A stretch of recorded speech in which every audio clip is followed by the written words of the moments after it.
Yo, you're tuned in with your boy Kamiyada, and I'm about to go in the DMs with Mascarilla.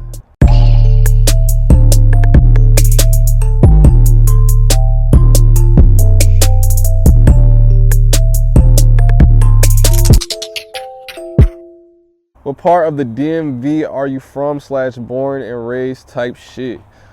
Alright, so it's weird. My family came from Panama in the 80s. I was born in DC.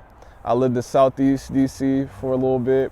Then we moved, and then also I was kind of like an army brat as well. So like we were on like army bases for a little bit. Then we moved like more so to like the general areas within Maryland, and I've been there for like the majority of my life. So yeah, like I was pretty much everywhere as far as DC, Maryland.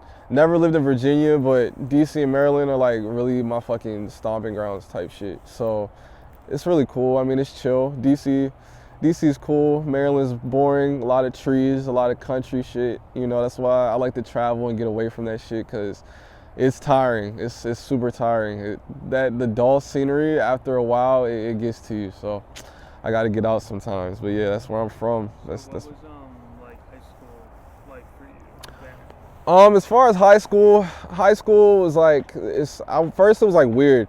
Like I was in a fucking like Catholic school at first. I went from like public schools to Catholic school, and I fucking hated Catholic school. That shit is terrible. Don't ever put your kids in Catholic school. That shit's lame.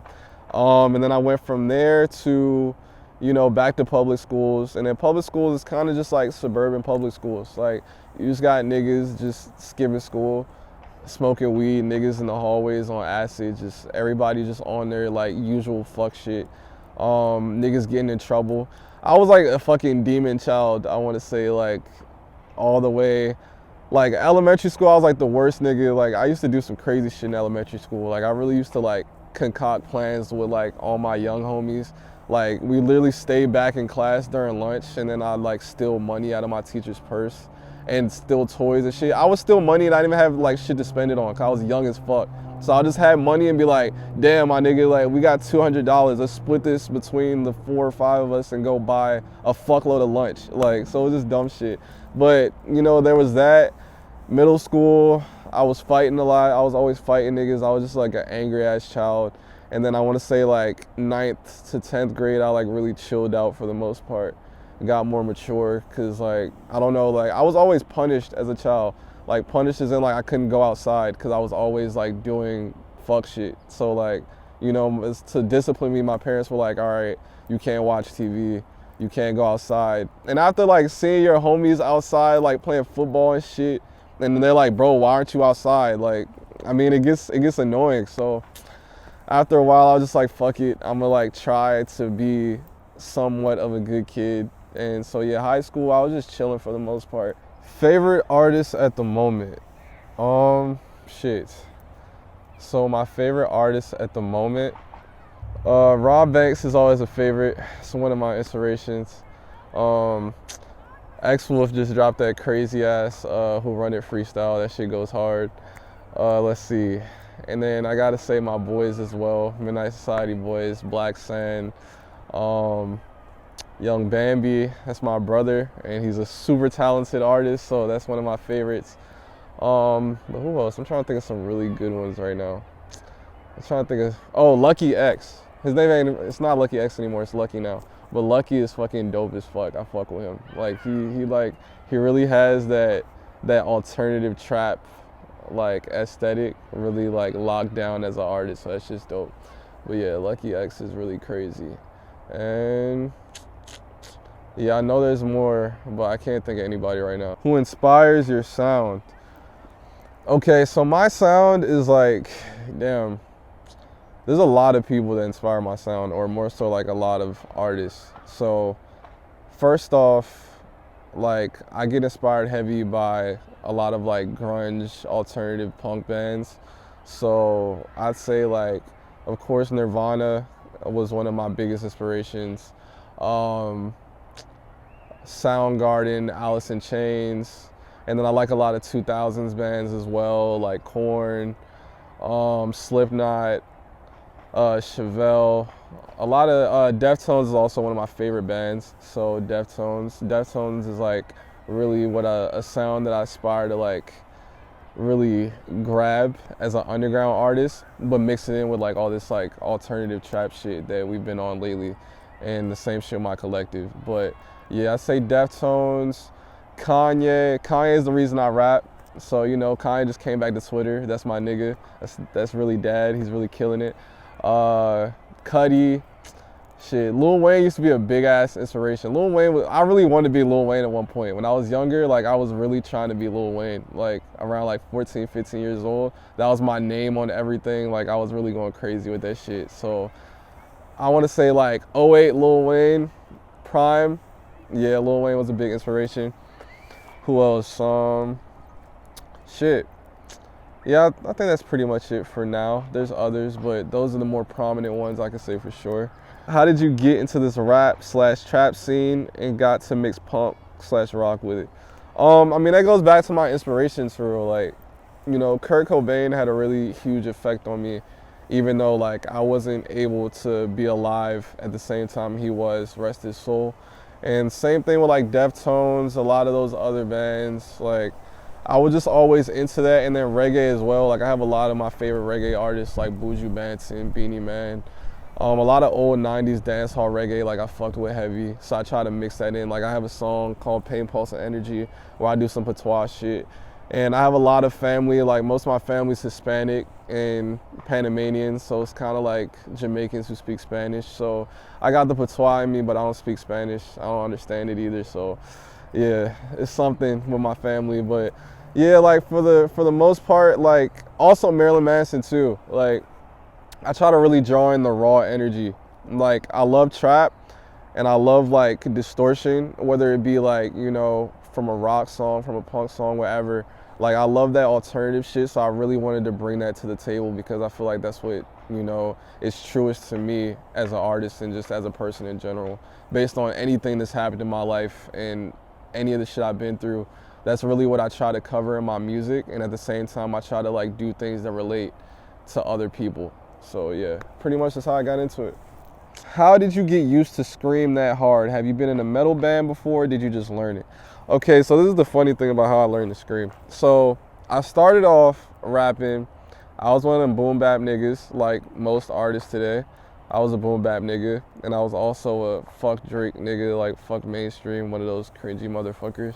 So I was like that. I was on my like, I don't know, I was just on some really weird fake woke shit in 2014, and then this like girl broke my heart, and like I just became an evil ass nigga. I feel like after that, like it just kind of like woke me up to like people, they're like, they can be assholes. So I guess this is what it was.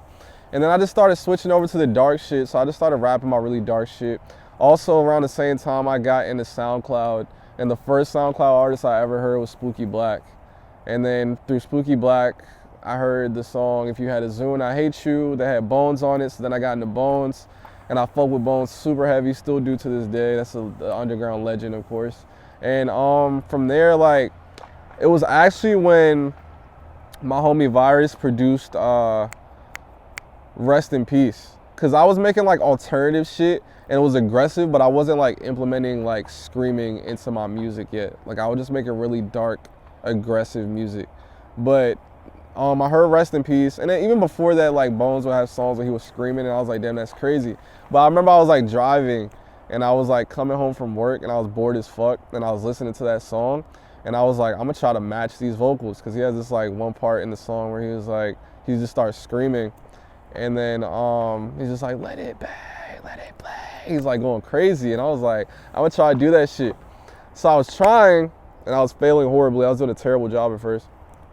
And then along the way of me doing it, like my voice kind of like broke, and like a scream came out, and I was like, oh shit, I didn't know I could do that. But it gave me a fucking terrible migraine. Like my fucking head was throbbing. But I was like so hyped. Like I went in my group chat, because midnight was a thing by this time. So I went in the group chat, I was like, yo, I just learned how to scream. Like I know how to scream and shit now. And they were like, for real? And I was like, yeah. Like, and I did it again. But I just kept getting these terrible fucking migraines. Like, it literally felt like somebody like smacked me in the fucking head with like a metal beam. Like, it was so bad. So, but I was like, fuck it. Like, I really want to like capitalize on this shit and get better at it. So I just fought through the pain pretty much. Like, so after that, I started making songs, and the more I like did it, the less I would get the migraines and the headaches and shit, and the better I got at it. And the more I did it, I feel like it's like strengthened my vocal cords. Because, you know, they say your vocal cords are a muscle, so, you know, the more you work at it, the stronger it gets. So pretty much from there, like, that's how it happened. If the world was about to end and the only way you can save it is by eating a tub of warm mayo, would you do it? Fuck no. For one, I would never eat a tub of warm mayo. That sounds fucking disgusting. So yeah, to survive, what is to survive?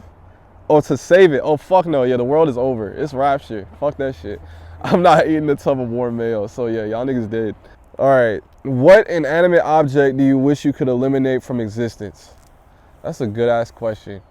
Fuck. I don't know if coleslaw counts as an inanimate object, but I would definitely fucking eliminate coleslaw. Like, if coleslaw was a person, I would beat the fuck out of them because that shit is fucking disgusting.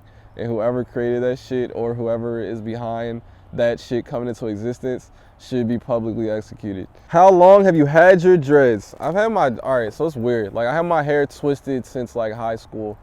And honestly, if I would have just dreaded my shit off rip, I would have had better skin. I could have been like one of them glistening skin niggas that you see on Twitter. But I decided to fucking twist my hair. And for any nigga that's starting dreads, do not twist your hair first. Just go straight into the dreading process, because that shit will fuck your skin up. I have like a lot of fucking acne scars and shit from twisting my hair. So just go straight into dreading. But I've had that shit for like what? I want to say 3 years now. And you know, they're kind of luscious. I'm really proud of them. These are my babies, my rocks. But yeah, I've had them for 3 years. How did you know? Okay, I'm gonna correct this person's grammar. How did you know Rare Akuma and make a crew with him since he in Belgium, and would you like to do a show in France? All right, so Rare Akuma I met through my homie Young Zila. He lives in Belgium. He's a cool ass dude. He's a great ass producer, and he's a great DJ who also just recently started like actually making music and like rapping and shit, and he's really good at it. So if y'all niggas aren't hip to Rare Akuma, that's my boy. Check him out. But yeah, I met him, I want to say like 2016. I made this song called Adrenaline, my boy The Virus and the Antidote, that I started my collective Midnight Society with. He made a remix of my song Adrenaline. Then Akuma made a remix of my song Adrenaline, which is called The Raging Fist, and it kind of like blew up everywhere, like the meme pages fuck with it heavy. So yeah, that was kind of our relationship. And actually, I'm gonna be in Belgium June 8th for my first international show, so I'm hype as fuck for that. I'm just hoping to meet people. I'm trying to turn the fuck up and go crazy in Belgium. What's your favorite video game?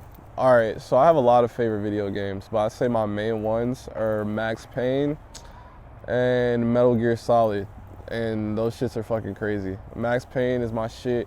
Like, low-key, when I was little, I was like one of those kids that had immature games when they shouldn't have. So I wasn't one of the ones that just started off playing shit like Spyro and all like the kid-friendly games. Like, off rip, my parents are just like, my parents didn't know shit about fucking game ratings, so they were just like, I don't know, like, if he does well in school, I'll give it to him. And the thing is, I was a bad child, but like, normally I'd get good grades. Like, it was just later on in school, fucking having like ADD and shit and having struggles to like, you know, pay attention to shit. This would kind of like fuck my grades up, and I just stopped caring. But yeah, when I got good grades, I got games and shit. So I was just like, bet. And they got me like Grand Theft Auto and like, you know, Max Payne and Metal Gear Solid, all the cool shit. But yeah, Metal Gear Solid and Max Payne, I fuck with heavy. Max Payne was just a crazy ass like noir game, and just the whole basis behind it was really like genius to me, and I still fuck with it to this day. And Metal Gear Solid is just fucking ridiculous. That story, everything behind that game is just fucking wild. Like, I love it. Like, Hideo Kojima is a fucking genius as well. So yeah, those are my two favorites, my two main favorites. And then I guess you can say, what do you think the future holds for you? As far as the future, I just want me and all my brothers to prosper, like, on some real shit. To be honest, my biggest thing is just to see all of my fellow artists and my fellow peers get to where they want to be, and I'm really trying to help them get there myself, in addition to me trying to push myself to that, you know, to that standard as well. And also just making sure that, like, all of my guys are on top of their shit. Like everybody's on top of their shit. Everyone's on top of their game. You know, everybody's moving. Everybody's hungry. You know, we making good music, and you know, we're really giving shit to the fans and the supporters. Like, I got a lot of fans that'll ask me, they want to hear older Kami, they want some new Kami, they want some different shit, they want me to be more versatile. I try to cater to as many people as I can, I mean, within my means, so it is what it is. But as far as like where I see myself in the future, I'm trying to have like huge ass shows where we can just pull up on fans and like jump in the crowd, turn up, have a good ass time, and just everybody's chilling. That shit would be dope.